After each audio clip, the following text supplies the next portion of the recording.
Sobre o assunto que nós falamos agora há pouco, né, em relação ao feminicídio, nós vamos agora voltar ao vivo com a Beatriz Lacerda, que está ao lado da advogada e presidente da AME, a Júlia Nunes, tá? E a gente vai trazer ao vivo aqui no nosso telão, vamos acompanhar juntinho com a gente, a Beatriz Lacerda, junto aí da doutora Júlia Nunes, para falar sobre esse caso bárbaro que aconteceu lá em Penedo. E a gente quer saber, Beatriz, a AME está acompanhando esse caso de perto, quais são as informações e as atualizações, Beatriz?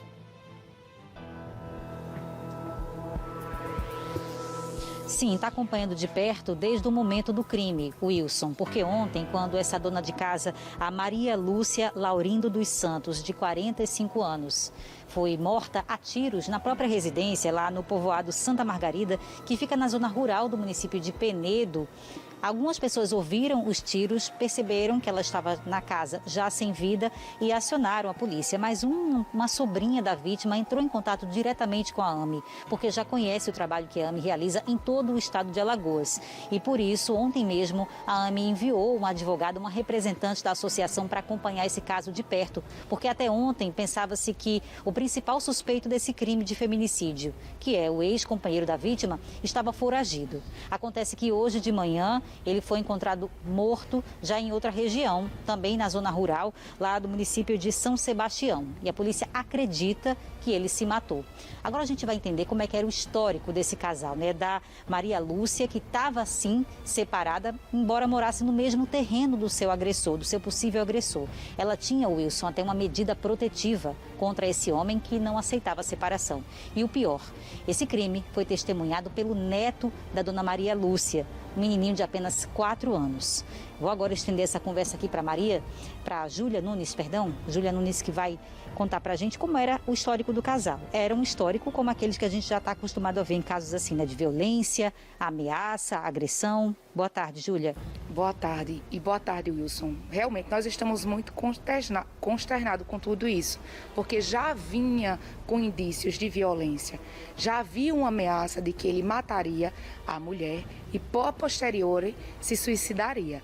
Então, foi um corre-corre muito grande, onde a gente tomou conhecimento, como você disse, através de uma prima, de uma sobrinha do casal, que entrou em contato, que o nosso intuito inicial era para que houvesse a prisão para que ele pudesse pagar pelo crime e para que ele também não pudesse fazer o que ele tinha prometido, que era o suicídio. E, infelizmente, apesar da gente ter enviado a advogada lá de Coruripe, a Inácia, juntamente com a equipe para fazer o acolhimento do ocorrido, a gente não obteve êxito em encontrá-lo. Como é que teria sido o crime? Tudo indica que ela estava dentro do banheiro, juntamente com o seu neto.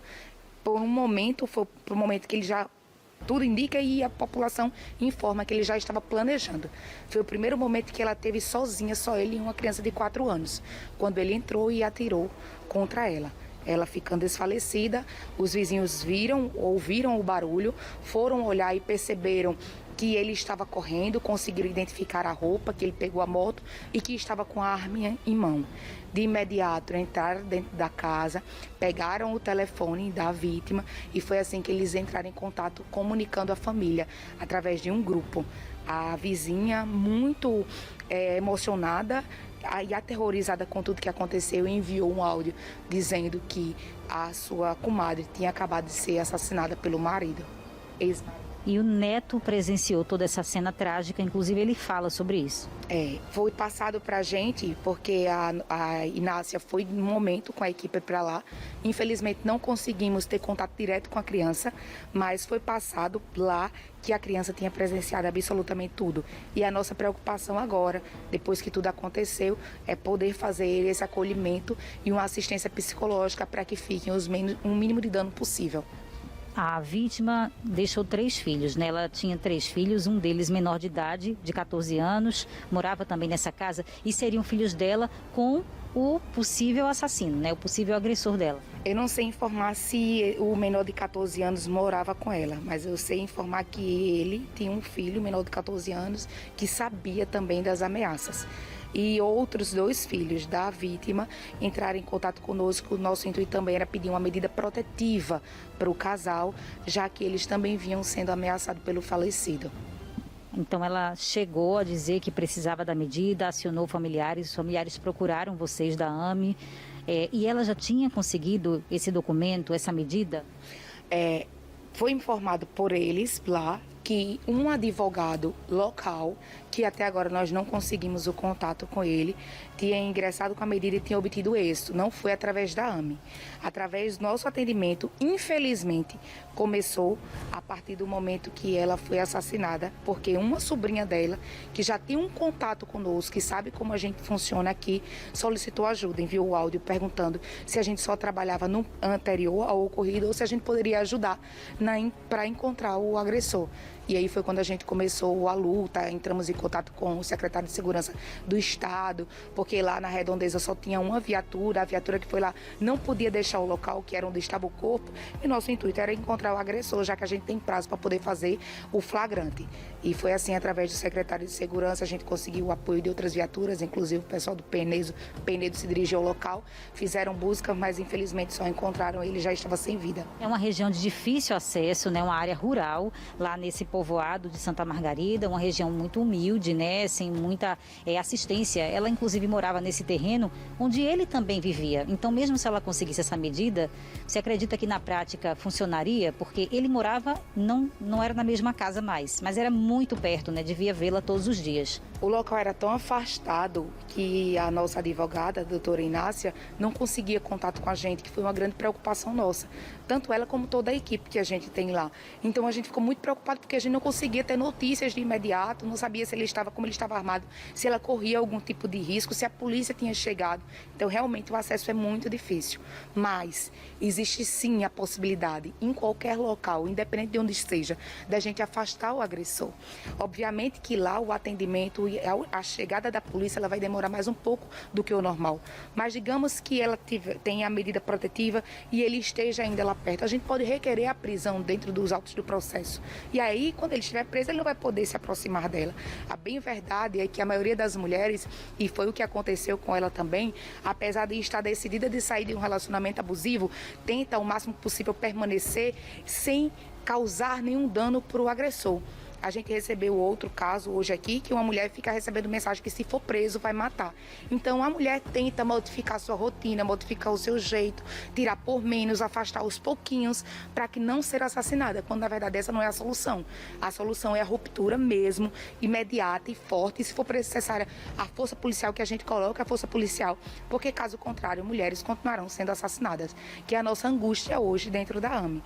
Era a gente poder ter acesso a essa mulher, a AME está em Coruripe, para poder explicar para ela como é que funciona o modo. Eles dizem que vão mudar, eles passam um tempo, mas não mudam. Voltam a agredir novamente e o final de toda mulher vítima de violência ou é o término do relacionamento, é a morte.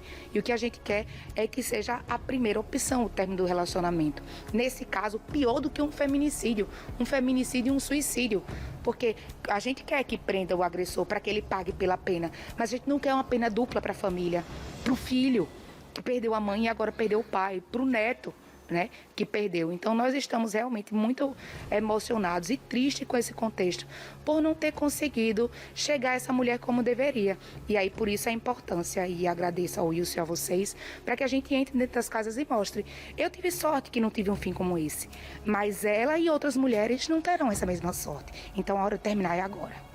Como é que faz para procurar ajuda, a mulher que está em casa? Você até se emociona, né, de falar desse caso, porque realmente é uma vida que se vai, é uma luta intensa que vocês travam todos os dias, orientando mulheres, e mesmo assim a gente ainda vê em todo o estado, não só aqui na capital, mas nesse caso foi lá em Penedo, mas a AME não está só aqui em Maceió, né? Quantas unidades vocês têm espalhadas para que as mulheres que estão hoje no interior nos assistindo também procurem essa assistência, essa orientação? Nós estamos dentro do estado todo fazendo atendimentos, mas nós temos pessoas, temos sede, nós temos ponto de atendimento presencial em Coruripe, em Santana do Ipanema, em Maceió e em Maragogi. Mas pode estar em Delmiro Gouveia, a gente vai até você, pode estar em Palestina, a gente vai até você. Desde que você nos procure através dos nossos meios de comunicação, nós temos Instagram, temos Facebook, site e aplicativo. E estamos prontos para explicar como é que funciona, para acolher da forma que você achar que é necessária, não só o judiciário, não nós só temos advogados, nós temos psicólogos para fortalecer essa mulher, para tomar coragem, colocar um ponto final nesse relacionamento, como temos diversos profissionais que vão trabalhar a autoestima, trabalhar a economia, às vezes não sai de casa porque não tem uma condição financeira para sair de casa. Estamos prontos e ficaremos muito felizes de poder entrar na sua casa e fazer a diferença na vida de vocês, como já fizeram na minha. Concluir essa conversa aqui, chamando o Wilson, Júlia, só para a gente encerrar, viu, Wilson, dizendo o seguinte, que a Polícia Civil já abriu inquérito para investigar o assassinato da Maria Lúcia Laurindo dos Santos e também desse suicídio que aconteceu envolvendo o principal suspeito do crime. Até agora a gente fala que é o principal suspeito, porque a polícia é que tem que dizer isso no final dessa investigação. Tudo indica que foi ele por todo o relato que já foi passado, mas somente no fim do inquérito, com os laudos periciais, é que a polícia também vai poder afirmar que esse homem tirou a própria vida lá na zona rural do município de São Sebastião. Isso aconteceu hoje de manhã, que o corpo dele foi encontrado. Eu volto com você aí no estúdio.